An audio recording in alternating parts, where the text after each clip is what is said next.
The toughest Winter Olympic event is 50 kilometers cross-country. Professional athletes prepare for the event for years and still fail to complete it. Then there's this guy, Fridtjof Nansen. He went 50 miles cross-country daily and still had time to do a lot of cool stuff.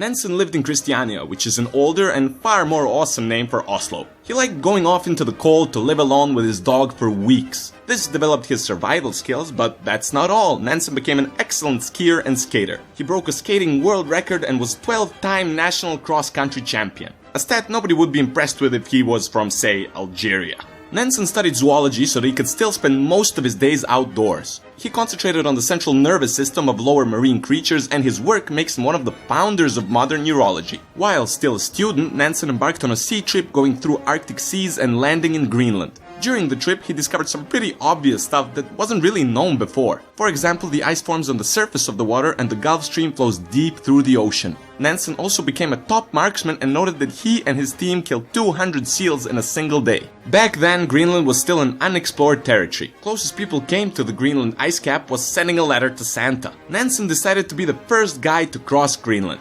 All previous expeditions would land on the west coast in the inhabited part and then go inwards until retreating.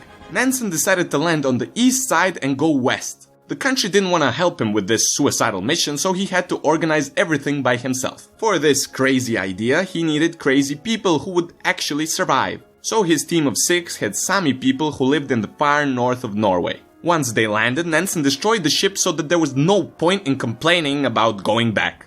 I guess you could say he didn't get cold feet.